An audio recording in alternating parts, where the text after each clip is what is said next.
आदमी ने महंगा व्हाइट सूट पहना हुआ था और हाथ में सोने का ब्रेसलेट और आंखों पर काला चश्मा लगाए एक आदमी दिखाई दिया, जिसके आसपास बॉडीगार्ड खड़े थे। दरअसल वो कोई और आदमी नहीं, शहर के रईसों में से एक रईस वेदांत माथुर था। वेदांत को एंटीक चीजों का शौक था और इसलिए उसका एंटीक मार्केट में आना जाना लगा रहता था। सेठ जी, मैं ये स्टोन खरीदना चाहता हूं, कहिए इसकी कीमत कितनी है? गौतम एक नजर में वेदांत को पहचान चुका था। वहीं वेदांत की बात सुनकर शॉप के मालिक को कुछ समझ नहीं आ रहा था।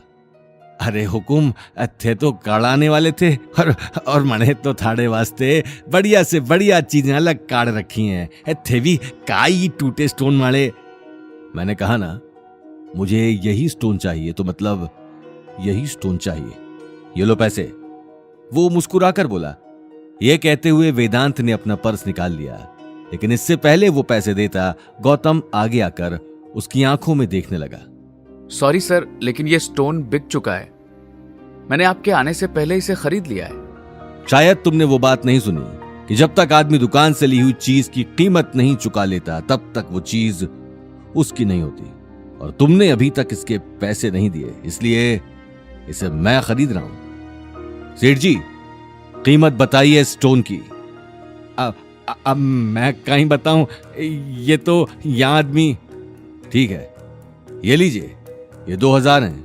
मुझे चेंज नहीं चाहिए, मुझे बस ये स्टोन चाहिए, वेदांत ने कड़क आवाज में कहा। यह बात कहते हुए वेदांत ने शॉप के मालिक की तरफ 2000 का नोट बढ़ा दिया। 2000 का नोट देखते ही शॉप के मालिक की आंखों में गहरी चमक आ गई। वो सोच भी नहीं सकता था कि उस स्टोन की कोई इतनी बड़ी कीमत चुकाने को तैयार हो जाएगा। शॉप ओनर अगले ही पल पैसे लेकर एक कोने में बैठ गया।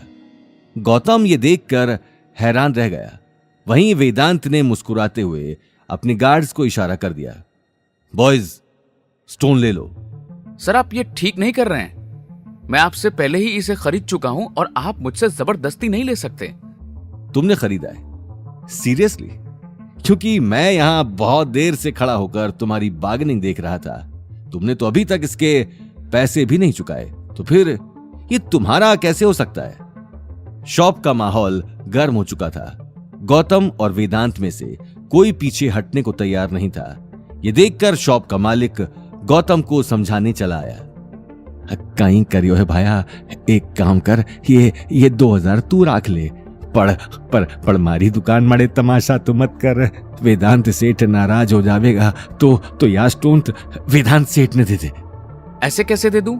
सेठ जी, अगर मुझे ये 3000 भी देंगे तो भी ये स्टोन बिकाऊ नहीं है। इसे मैंने खरीद लिया है, दैट्स इट।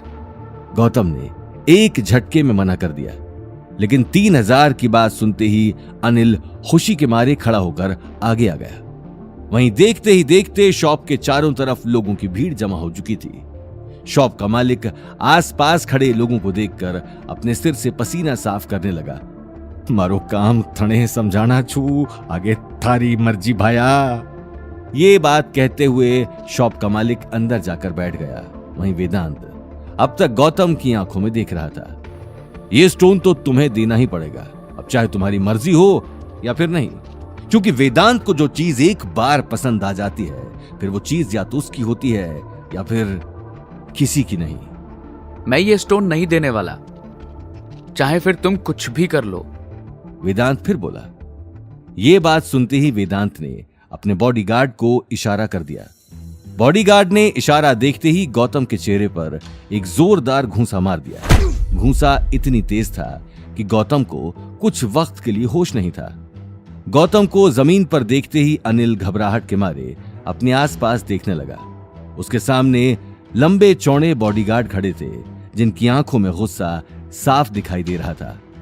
मैं आखिरी बार समझा रहा हूं, मेरी बात मान जाओ, क्योंकि जो चीज वेदांत माथुर को पसंद आ जाती है, उसके लिए वो कुछ भी कर जाता है। मैं भी आपको आखिरी बार समझा रहा हूं, इस तरह से गुंडागर्दी करने से कोई फायदा नहीं है।